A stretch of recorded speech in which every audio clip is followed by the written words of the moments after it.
There you go. Okay. Take it away, Chuck. Okay, can everybody hear me okay? Yep. All righty.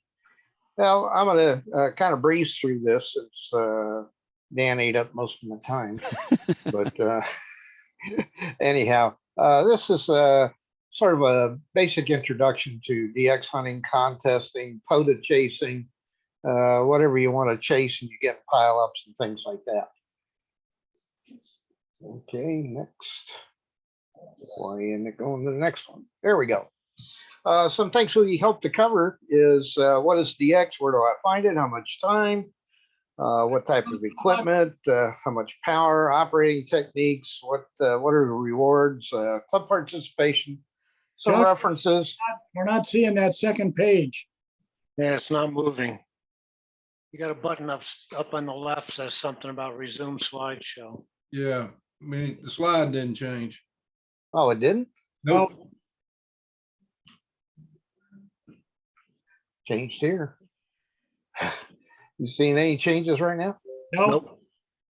Okay, well, let me back out of this for a second and go see what happened here.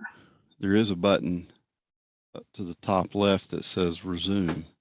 Yeah. Not on my screen. Yeah, it does on mine. It's on ours, but we can't do anything with it. Okay. Okay, what about Stop sharing and start again. If you're sharing just- just the application, it'll do that when you go into presentation view because I it's bet that's it. a different window. So share your desktop instead of the okay. application. Yeah, share the desktop. That's the way to do it.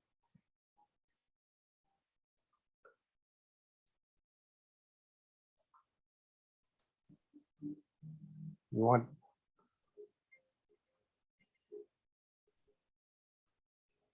okay, from the beginning.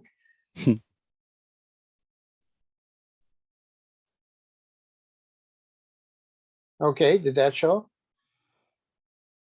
Basic introduction. We see it. That's all you see is basic introduction? Yeah, We're not looking at your desktop. We're Hey, just looking Chuck. at the Zoom screen.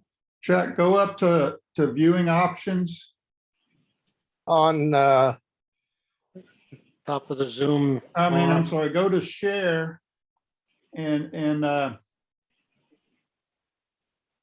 click on the presentation, not the Office PowerPoint one, but the full screen one you got. Should have a separate window for it. okay, I'll stop sharing again. Okay.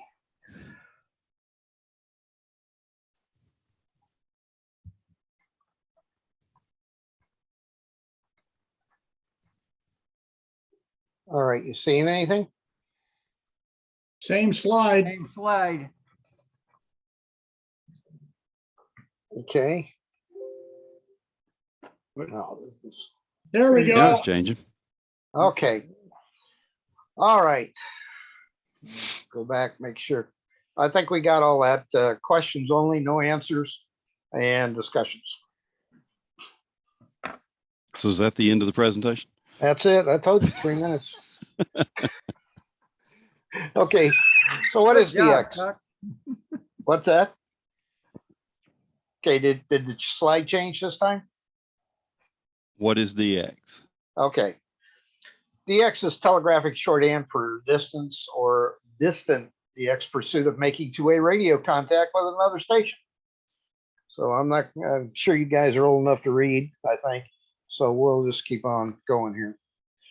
Where do I find DX? There's numerous places to find DX and the HF bands, authorized frequencies, monitoring DX repeaters and reflectors or websites to find out where DX is. It's announced quite often on our repeater and joining DX contest, which Steve puts out information on that from virtually weekly on what's going on in the contest world.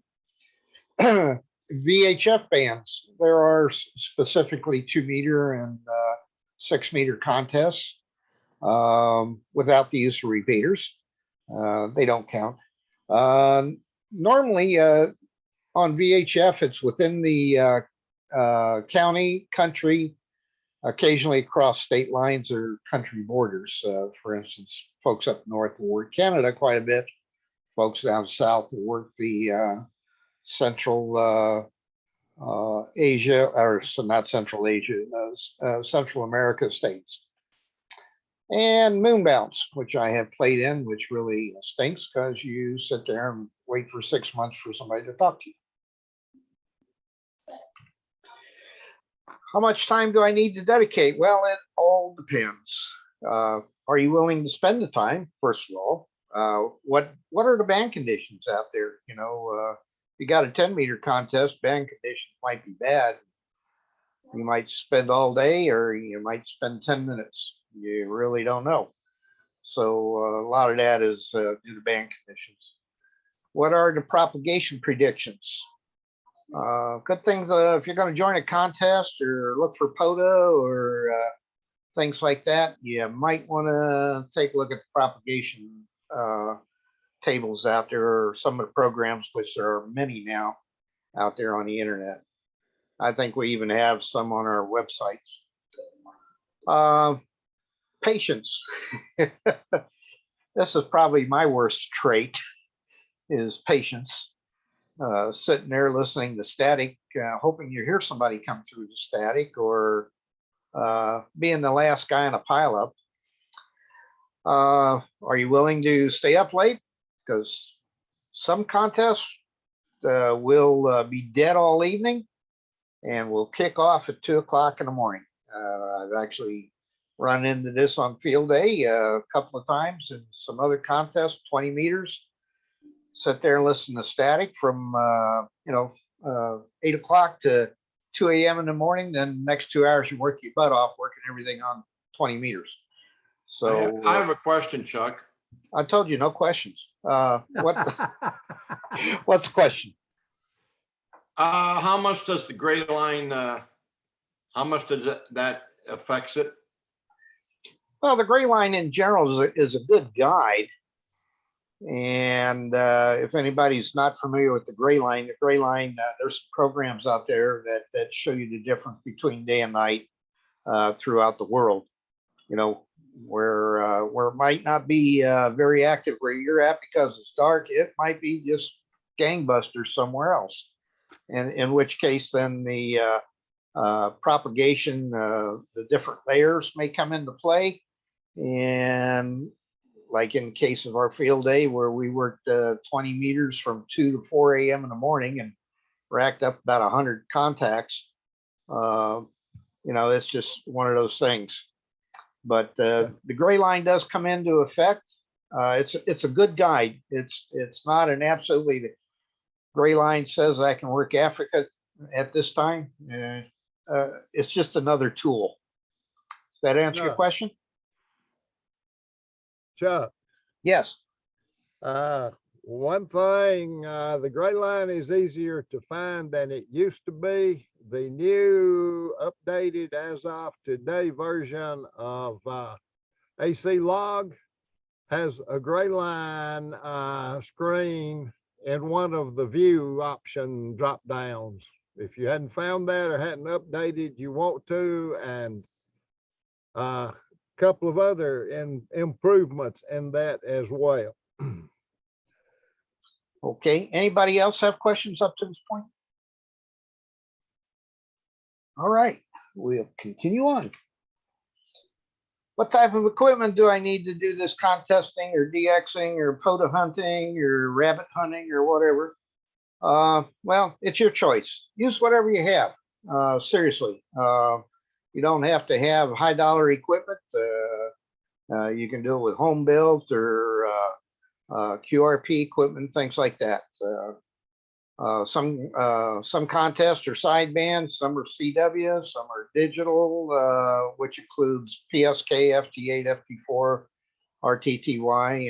There may be AM contests out there or FM contests. And sometimes there's the mixed bag. Some of them say, hey, just work anybody you can, however you can.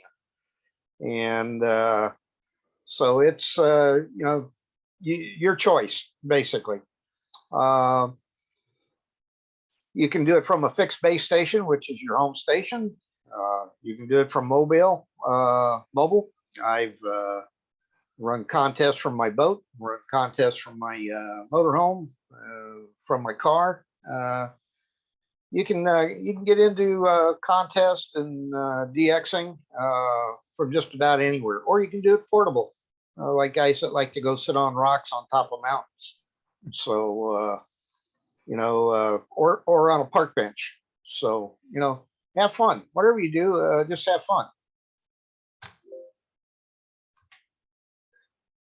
This is my station here at the house.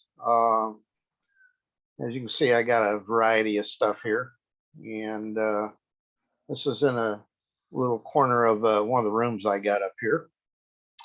This is my station now. I used to have a much better one, but thanks to the government, I got moved a couple places. I couldn't take a bunch of it, so ended up eliminating. But I got a modest station. It's not a high dollar station. It's not a low dollar station. The Drake TR7 line that you see, let's see if I can get over here. Drake TR7 line I've actually had since 1974, except for the amplifier. I got that a number of years ago, but everything else, God, I can't tell you. I've probably worked 200 countries on that thing. And now I got the FT1200, FTDX 1200. I got another 1,000-watt amplifier down here.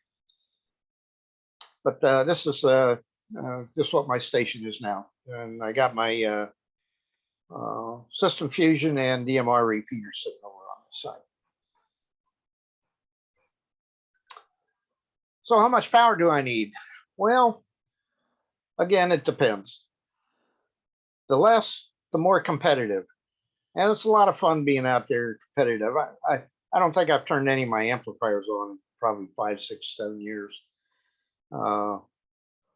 My philosophy is you can put 1,000 watts into a wet noodle and not make it across the street, or you can put 5 watts into a good antenna system and work the world. A lot of times, though, the more power you have, will give you a great edge. A good example of that is Dave, BBH, and Steve and Stan. They typically run a lot of power in a contest. And as you can tell in the compiler, they do quite well. So power, it's there. Use it if you want to. I prefer just to be on the competitive side. Chuck, could I make a comment? Absolutely. The one thing about power, I wish everybody would take and use it very conservatively. Now, the reason why, if you don't need the power, you're creating QRM for a lot of other people. And if you do need the power occasionally, use it, but don't use it if you don't need it. I'll just leave it at that. Okay, but power is fun. Don't get me wrong. I don't use high power now. I have in the past. Somebody else had a question? Oh, okay. And again, how much power do I need? Sometimes it is dictated by the operating band. Certain bands only allow you to operate with so much power, and certain contests only allow you to operate with so much power. They'll group you into power. Sometimes you get penalized, sometimes you get rewarded for the amount of power you use. May need to be adjusted for propagation. Yeah. Sometimes a lot of power will bust you right through one of the F layers up there, or one of the reflective layers, and some guy with 100 watts will be working China, and you'll hear him, but you won't work him. So you just got to be aware of your power. What type of antenna do I need? Well, again, it's your choice, but this is the fun part. Size matter, or so they say, but not necessarily. Height matters, same thing. Use what you have, vertical, dipole, a mobile antenna, a beam, random wire, homemade, a portable antenna out there with a bunch of radials or something like that. That and power and a little bit of operating technique, and you can have a lot of fun. And sometimes just fun to play with antennas. Well, back in the 70s and 80s, I used to be what was considered a big gun in DXing and contesting. I used to run multi. I used to run 7 stations on the air at the same time in a contest. Pick a band, we had a transmitter on. But of course, I also had a lot of help from some of the local fans or local hams. This was part of my antenna farm. I had a 15-meter KLM monoband beam at 100 foot. And this is a friend of mine, W3PPK, Dallas Carter, who is now Silent Key. Unfortunately, him and 3 other folks I used to know died in a plane crash on the way to a contest out there, the expedition. This was the antenna I was most proud of here. Cost me a bundle to get it put up. It was a 4-element full-size KLM at 130 feet. And I could pretty much talk to Europe any time of day or night I wanted to, as long as the woodpecker wasn't running. So, and on top of that was another 15-meter KLM, about 10 foot above that. But that's me on the tower. That's when I was younger, flexible, and stupid. So that box you see right there, that is a prop pitch motor from the old C-124 airplanes, stuff like that. They actually spun the prop to get it started. Well, with a few gears, a couple chains, they made a great rotor. And it also had a feed through, and below that was a ham, I think it was a ham M that I had below that one. And as you notice, the guy wires on these are broke up by insulators. I was having a conversation with some folks the other day. I think it was on Monday Night Zoom. We were talking about guy wires and insulations, how these guy wires will become parasitic antennas unless you break them up, particularly if you're running a KW to each one of them. So we had the guy wires broke up about every 10 feet with egg insulators holding the tower up.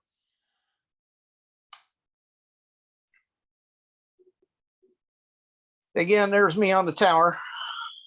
On one of the other towers, we had a 20-meter full-size KLM on that one at 120 feet.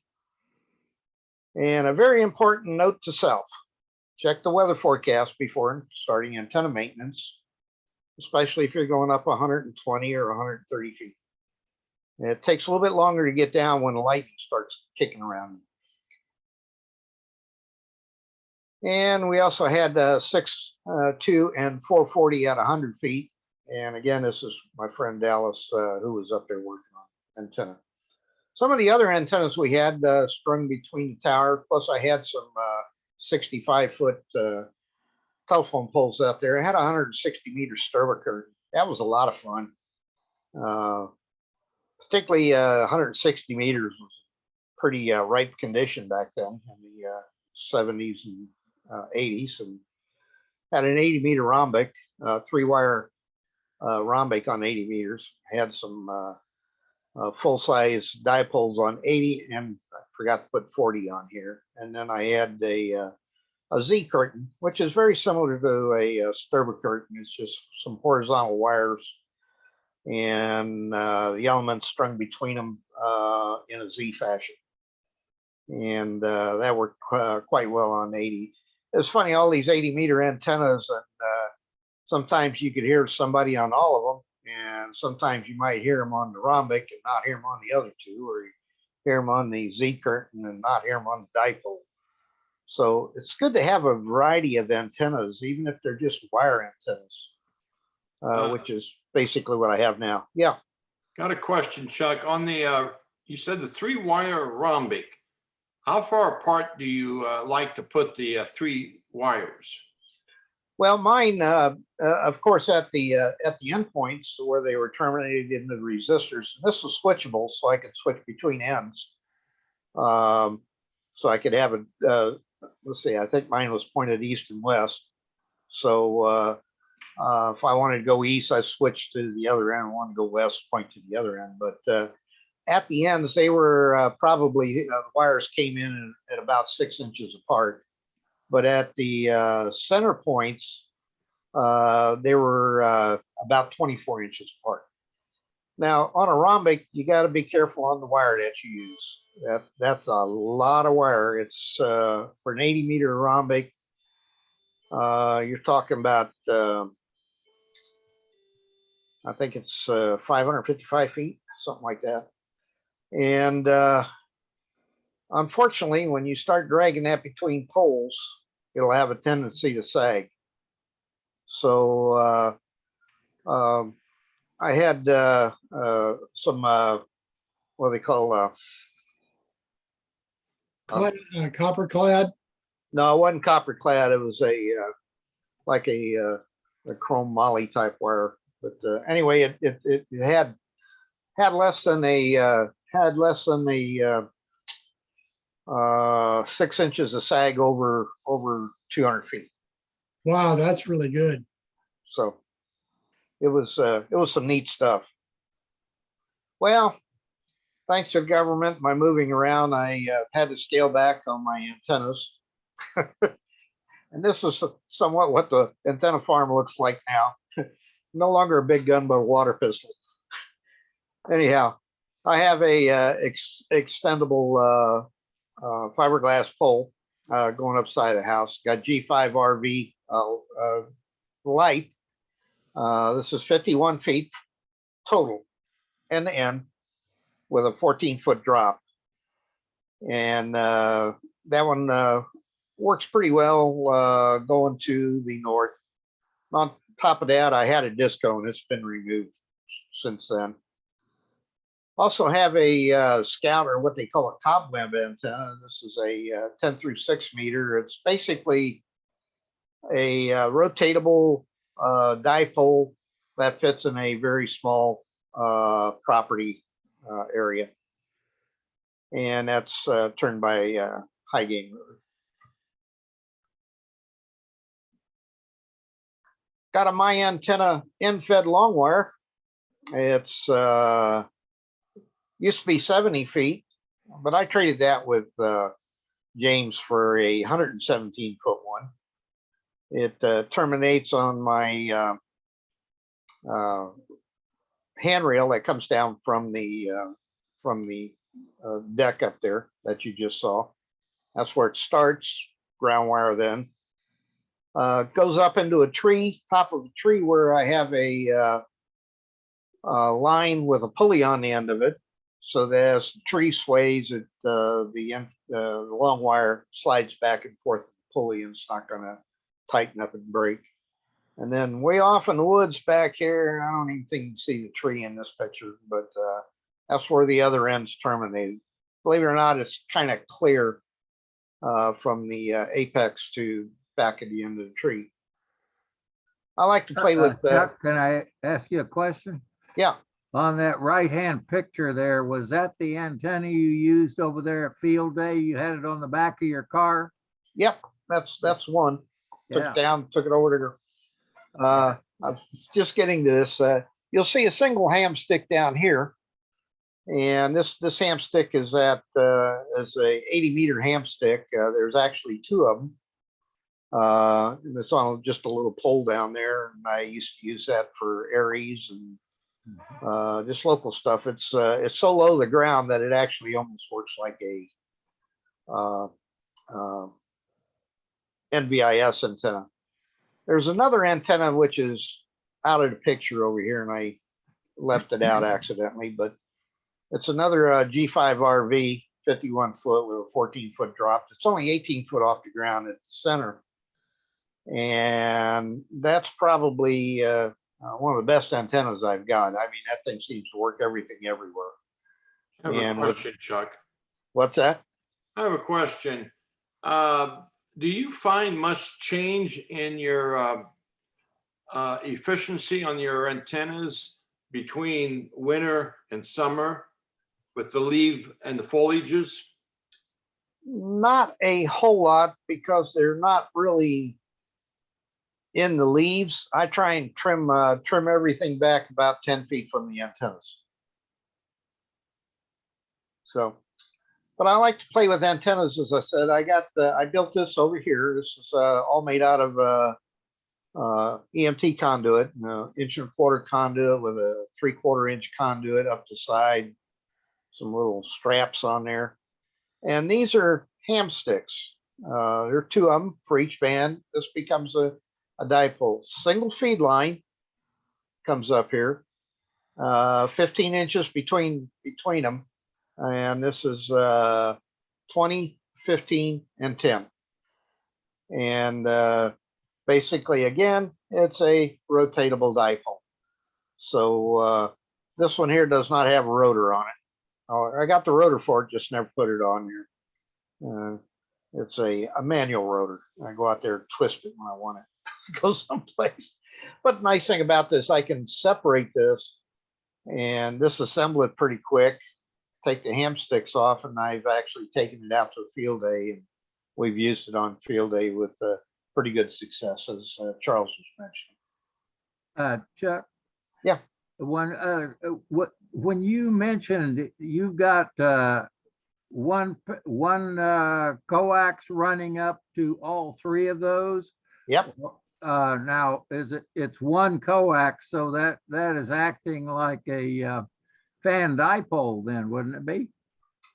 To a large degree, yeah. You got to remember that RF will find its own length for the frequency that it's operating. Mhm. So, and again, you have to use a tuner with it. It took me like forever to get these things because of the way I had arranged them. With these are T connectors on these 2 here, and just an L connector up here, right angle connector. Mhm. To tune these things, you tune this one goes off frequency. You tune this one goes off frequency. So you gotta have some patience and tweak these things. Not only do you tweak that one, but you have to tweak this one. So it took me a couple of days with an antenna analyzer, right, to tweak these things. That and a tall step ladder.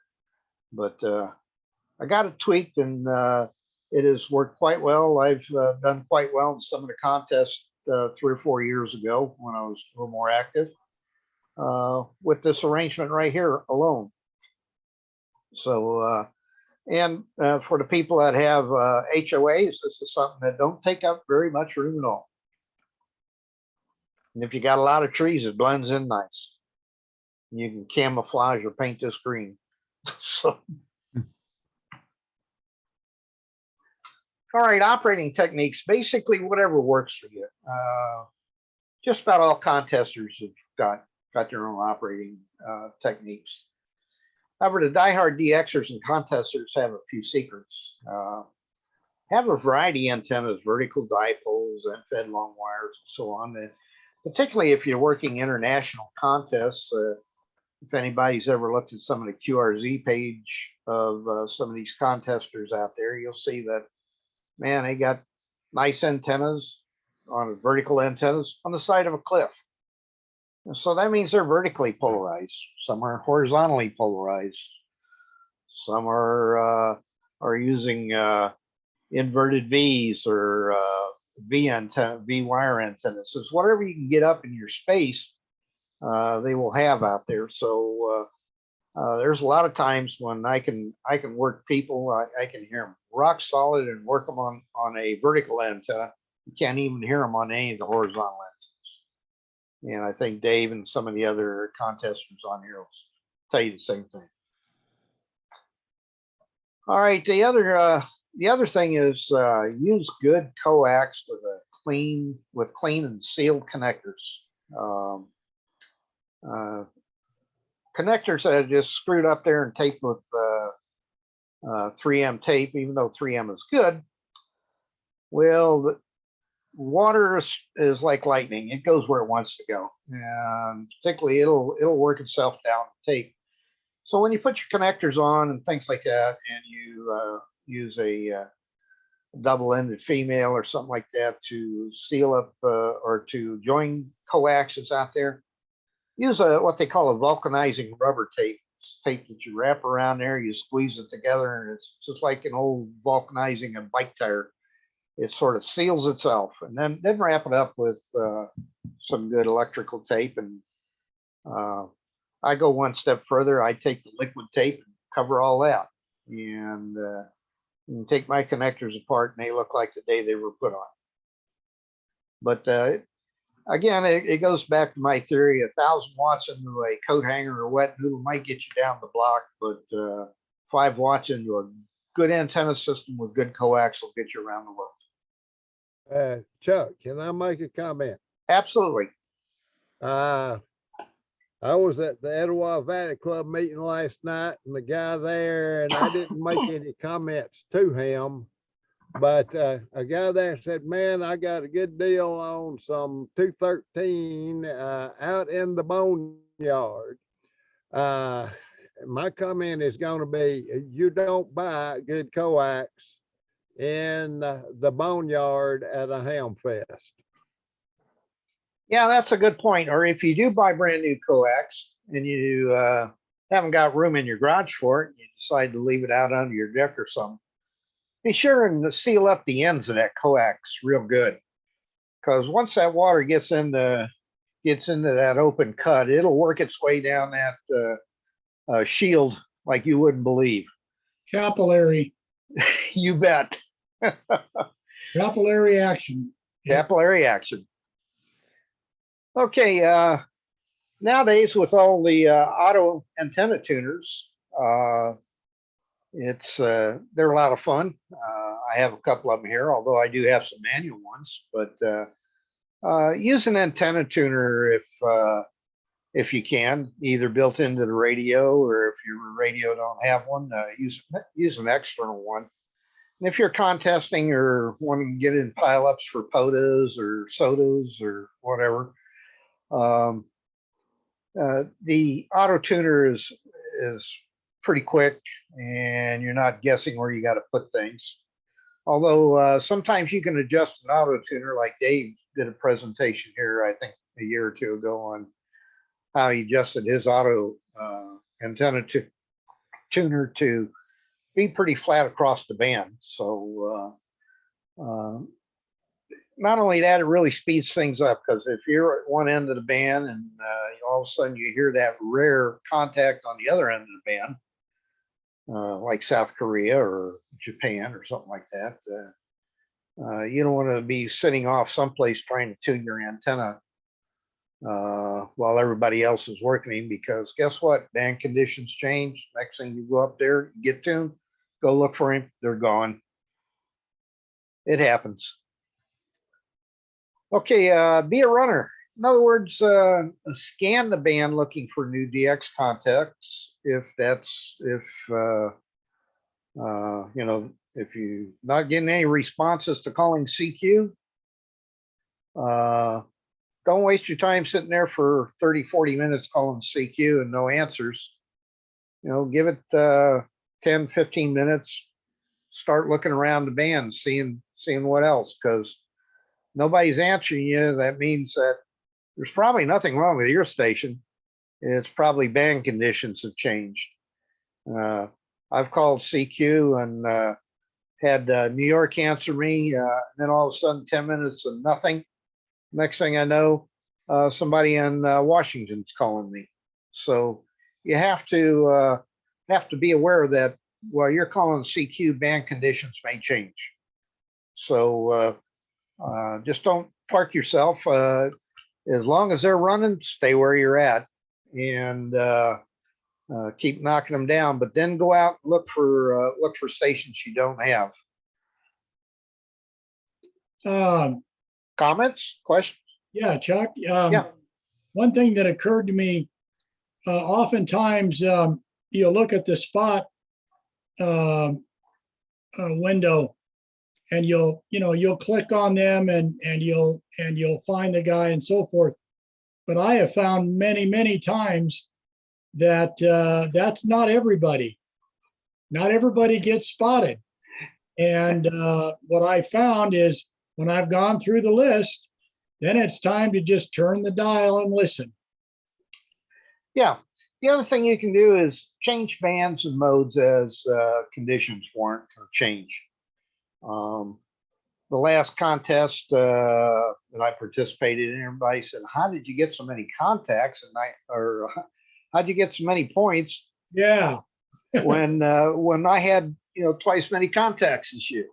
Well, Dave, not to point fingers. Oh, yeah, but, yeah. but read the rules because sometimes you get more points for working digital than you do sideband, and sometimes digital will get you stations that will never be on sideband. Now that FT8's come along and FT4 and some of the other digital modes, you can run out of software. A lot of guys are down there. They don't like to get on the microphone.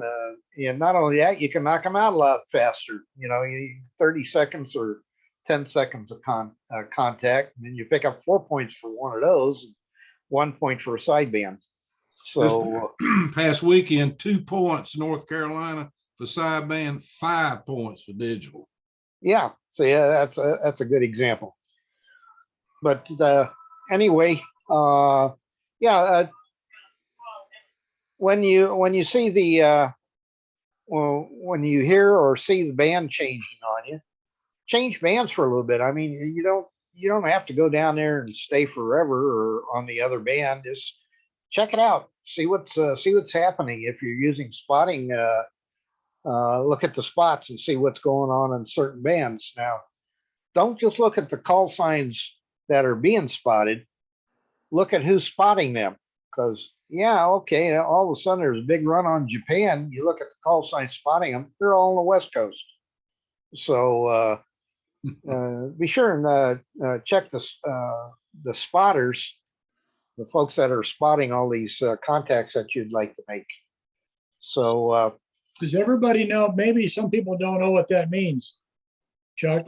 I don't know if there's some newcomers here that haven't contested. Maybe you should explain what spotting is.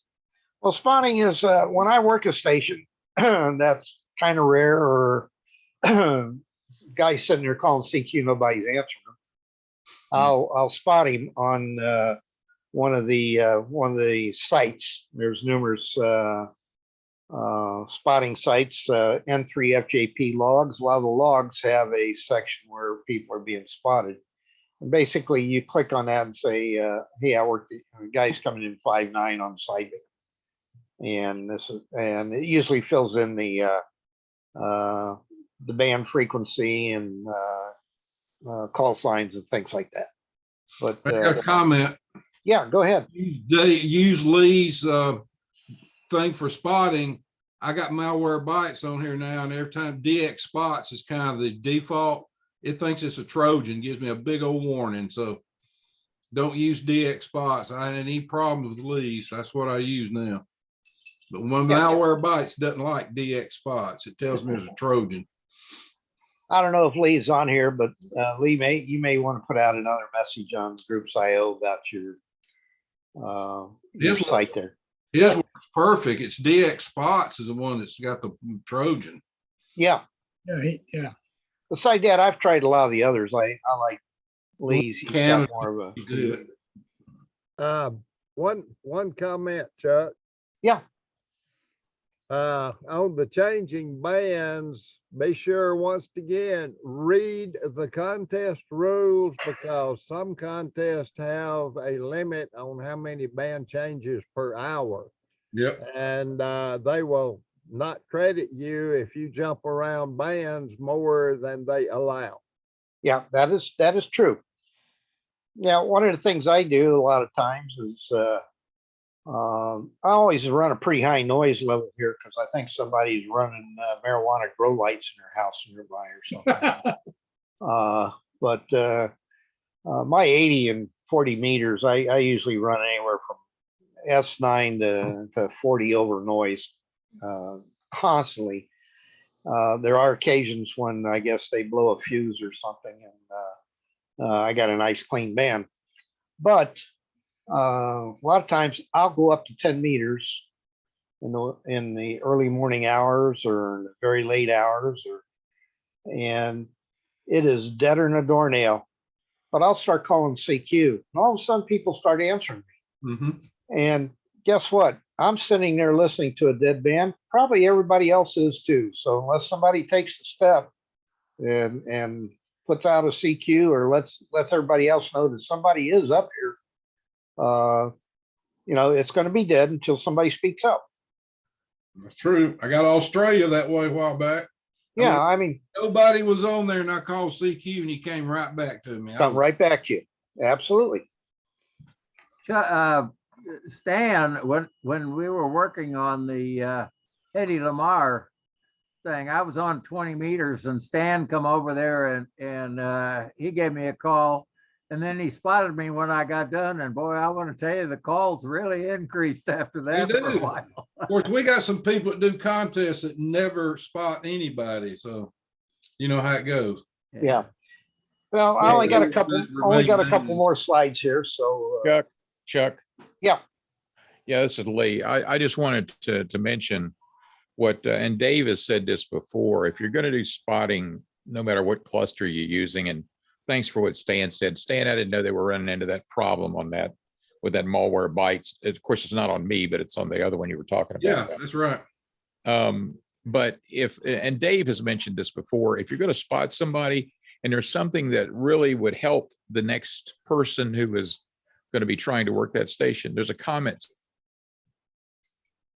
You can put a comment like, he's really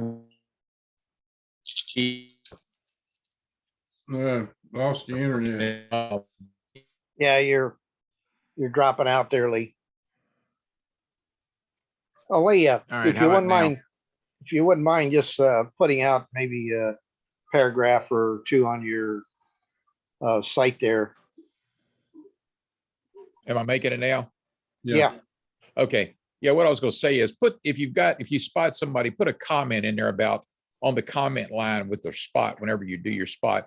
Dave, you might mention that you've said this before. Explain what I'm trying to say, Dave, BBH. BBH, you still Spot there? anybody. You don't know about that. Yeah. Actually, yeah. One of the more annoying things is when you've got a DX station and he's running split and somebody's calling right on his transmit frequency. So, and if you see a spot, the courteous thing to do, at least that's what I do, is I'll say transmitting up 5 to 10. So that way the guy that sees that station knows, oh, he's listening up. Therefore, I should run split. And, and then I always say something like 5-9 from Atlanta, Georgia. So people know, because now with it, your number doesn't necessarily tell people where you're from. And that gives them an idea. Oh, he's 5'9" in Georgia. Okay, that gives me an idea how easy it's going to be to work this guy and so forth. So that comment line is very useful for others. Okay, well, let's not spend too much time on that because I only got a couple more slides, and I'm sure people got questions they can ask at the end. Okay, in a pileup, if there's a pileup, don't zero beat the calling station, the guy who's calling CQ or whatever, because there's going to be, a couple thousand people all over the world calling him, and you're just going to become a tone. they're not going to be able to get your call out of it. You know, your signal is just becomes part of the QRM on his end of the signal. Offset your transmitter by a couple of hertz. You know, what happens then is he'll get a letter or two or three and maybe pick you out of the crowd. Use digital or analog audio filters if available to help improve your reception. A lot of the new radios have them on there. They got contour, they got shift, they got notch and things like that. Become familiar with the filter capability on your radio if you have it. And there are some external audio filters that work absolutely great. And you can ask Steve, because I think he's filtered himself out of a few signals before. Right, Steve? Yeah, there's a lot you can do filter wise. Once again, I will say, read the book, study your radio, learn to use all the tools you have available. And if somebody's interested in an external audio filter that I use all the time, takes a lot of noise out, I'll be happy to talk with them offline. Okay, thanks, Steve. Most of the radios, the newer ones, and newer, I mean, the last 10, 15 years, have speech processing on there. Sometimes it's just called processor, or sometimes called speech processor. Use it with care. Basically, it's a very useful tool. It narrows down the transmitted signal and puts all your speech power. Now, remember, we're dealing with sideband. Puts all your speech power in that very narrow signal, and it will increase your distance and increase your intelligibility on the other end. Sometimes don't even give your whole call. Just shorten it to the last 3 letters, particularly in pileups, or drag your call out a bit. And if you've listened around on any of these stations, even you folks that work POTA out there, you know, you get 10, 15, 20 stations calling you at one time, you get 1 letter. Well, don't try and get the whole call sign, because that's almost impossible sometimes. Pick out a letter or two and say station ending with HK or the K4. You say K4, that may narrow down from a couple of hundred down to maybe 10. And you might be able to pick a letter or two out of it. Be patient and you know, listen carefully to the flow of things on a station calling. If you're working CW, sometimes you want to cut your speed back to the speed that the guy's sending, because that may be his max speed and he may be over pushing it too. And for you big guns out there like Dave and Stan and Steve, you guys know what works for you. Yeah. Yeah, right. What are the rewards of all this stuff? Pure satisfaction and bragging rights. And down on the list also is contribution to club scoring if you're doing things as a club. You can also get certificates. There's some absolutely gorgeous certificates out there for various contests and where you place in contests and things like that. Not only that, you can work all continents, 5-band work all continents. These are just some of the certificates that are available out here. More rewards. Yeah, some places will give you a coffee cup, some will give you a trophy, some give you a plaque. Of course, be ready for loads of QSL cards or LOTW or EQSL. Sometimes you get national recognition, and a lot of times you get the local recognition. Depends on how friendly you are with your fellow AMs.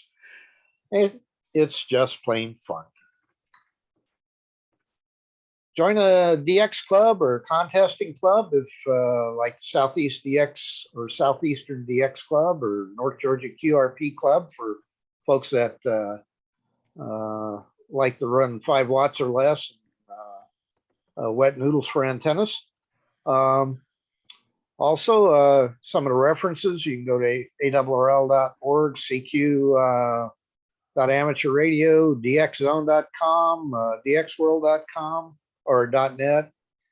Let's look around the internet. There's a ton of references now to DXing and contesting and chasing rare stations and so forth.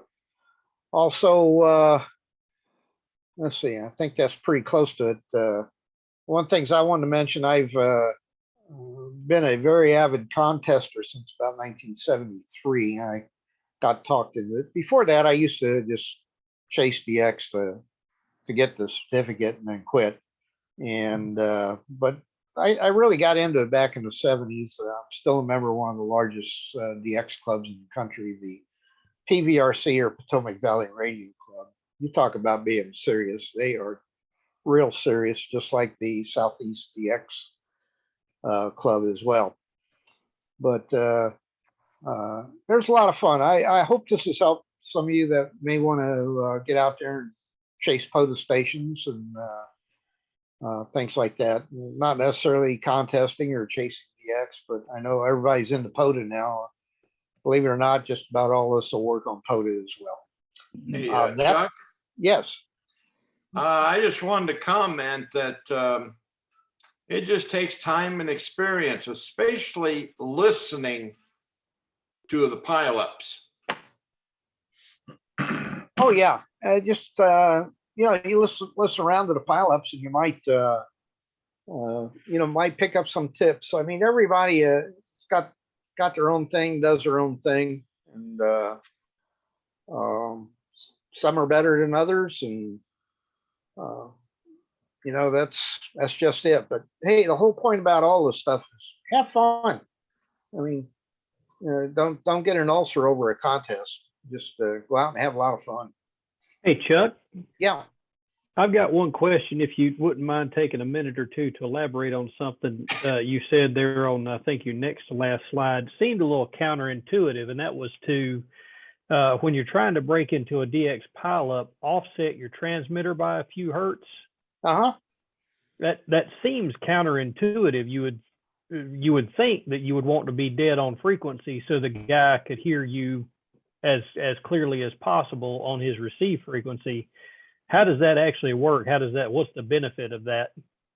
Well, the benefit is, you may only hear 5 or 10 people calling, but he may hear a couple hundred people calling. And if everybody is dead zero on him, that's just going to come out as a heterodyne, one big solid tone, or, he's not going to get anything out of it, or you're not going to get anything out of it. But if you offset a couple of hertz or so, you're going to be out of that center part of all that heterodyne. And he may pick up a letter or 2 or 3, and he'll say station and IBM or whatever. So it benefits you by the fact that you're going to be heard over a couple hundred other guys that are calling. Chuck, can So I make a mention to something? Hold on a minute, Charles. You kind of Okay, go ahead. I'm sorry.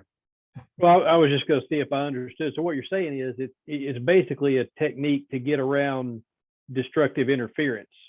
exactly. Because everybody else is lining up peak to peak and trough to trough. So if you go 4 or 5 hertz one way or the other, it's actually better than if you were dead on frequency. Yeah, and now with the advent of all the real-time scopes, and you can actually see this on a scope, a bunch of folks calling in at the same time, you'll see the great big gigantic spike on the scope. But then you'll see little spikes off to the side, and that's the guys that have offset their transmitter a hertz or 2. And they're the guys that are going to get picked up first. I use my scope more than I do spotting. I can find them better a lot of times with scope than looking at DX spots. Yeah, Charles, go ahead. Yeah, I was just going to mention to Jason, have you ever been right on frequency with a bunch of folks that you're talking with, and all of a sudden you got QRM off to the side over here, and you can swear that you can understand part of what he's saying, Yeah, that's a good point, Charles. Yeah, whenever you get that situation, he can hear you off to the side easier than he can hear the person he's talking to sometimes. Now remember that you're dealing in sideband. In Yep. all reality, sideband is typically 2.5 hertz wide. Mhm. So you kind of got to deal within that less than 2.5 hertz to be heard, because go much beyond that, you're gonna be out of his good filter. Yeah. Chuck, two comments. Number one, I just want to remind those that are interested, there's a big worldwide DX contest this weekend, which is one of my favorites, and a couple of other people enjoy that. But getting back to what John said about listening, when you have a contest like that where you've got so many stations close by, I don't care how good your radio or how good your filtering is, the best filter that you've got is right up here. And so that's why listening is so very important. Okay, I see a few people signed out here, but Steve, maybe since you run POTA and contests as well, let's sort of relate this to POTA. When you've been sitting out there and calling CQ and stuff, I'm sure you've been hit by a few pileups.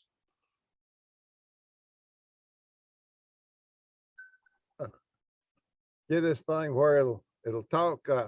Yeah, when you're sitting out there in the pile up, and where Jason's still on here, what Chuck's talking about, Jason, is if you get a few cycles off one way or the other, the calling station, instead of hearing what you're hearing right now, is going to hear something like K4ELI, or he's going to hear K4ELI. And either of those is going to stand out from K4ELI, which is in there with 80 other calls at that same audio setting, so as to speak. And sometimes timing has a lot to do with it as well. Yeah, you hear a bunch of them call, wait till they get about halfway through and then announce your call, because maybe he'll get your last 3 letters or 2 letters of your call. So it just takes a little practice, a little listening to what everybody else is doing out there.